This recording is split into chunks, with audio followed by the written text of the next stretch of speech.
Hi friends, అందరికీ నమస్తే. Welcome back to wisdom share 1969 cooking videos.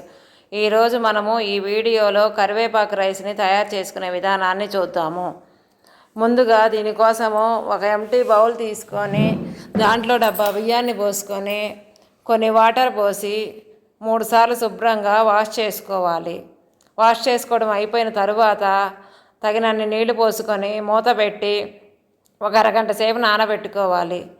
ఒక అరగంట నానిన తరువాత స్టవ్ మీద అన్నం పెట్టుకొని మంటని హై ఫ్లేమ్లోనే ఉంచుకొని అన్నం పొంగొచ్చిన తర్వాత మంటని లో ఫ్లేమ్లోకి మార్చుకొని మూత తీసి అన్నం ఒకసారి కలదిప్పుకొని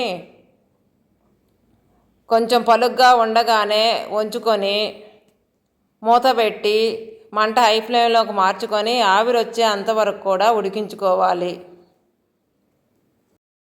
సుమారు ఒక 100 గ్రాముల కరివేపాకుని తీసుకొని శుభ్రంగా 2-3 సార్లు వాష్ చేసుకొని మిక్సీ జార్ తీసుకొని మిక్సీ జార్లో ఈ కరివేపాకు మొత్తాన్ని కూడా వేసుకొని ఒక 5-6 పచ్చిమిరకాయలను తుంచి వేసి మూత పెట్టి గ్రైండ్ చేసుకోవాలి.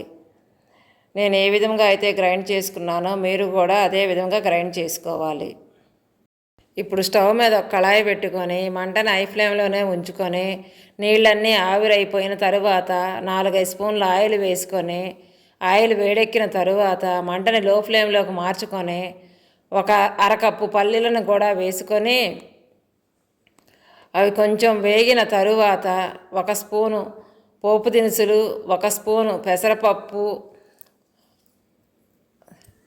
అవి కొంచెం కలదిప్పుకొని 1/2 స్పూన్ అంత ఇంగువ కూడా వేసి ఇవి మొత్తం కూడా కొంచెం వేగిన తరువాత 3-4 బిర్యానీ ఆకులు, 3-4 దాల్చిన చెక్క, 4-5 లవంగాలు, ఒక అరకప్పు పచ్చిమిర్చిని కూడా వేసుకొని అవి కొంచెం మగ్గిన తరువాత మనం ఇప్పుడు గ్రైండ్ చేసి పెట్టుకున్న మిశ్రమాన్ని కూడా వేసి బాగా కలదిప్పుకొని మగ్గించుకుంటూ దీంట్లోకి 1/2 స్పూను యాలక్కాయ పౌడరు, 1 స్పూను అల్లం వెల్లుల్లి పేస్టు, 1/2 స్పూను పసుపు, తగినంత సాల్ట్ కూడా వేసుకొని మొత్తం బాగా కలదిప్పుకొని మూత పెట్టి మగ్గించుకోవాలి. ఒకసారి మూత తీసి మగ్గిందో లేదో చూద్దాము. ఇప్పుడు బాగా మగ్గింది కదండి, మీరు కూడా ఇదే విధంగా మగ్గించుకోవాలి. ఇప్పుడు దీంట్లోకి మనం వండుకున్న అన్నం మొత్తాన్ని వేసి ఈ మిశ్రమం అంతా అన్నానికి బాగా పట్టేలాగా కలుపుకొని నేను చూపిస్తున్న విధముగా మీరు కూడా ఇదే విధముగా కలుపుకొని ఒక బౌల్లోకి సర్వ్ చేసుకుందాము.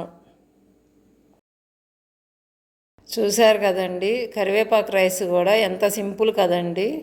ఒకసారి ట్రై చేసి మీరు కూడా ఎలా వచ్చిందో కమెంట్ బాక్స్లో కమెంట్ చేయండి. Thank you for watching. మీకు మా వీడియో నచ్చినట్టయితే please like, share, subscribe and click the bell icon.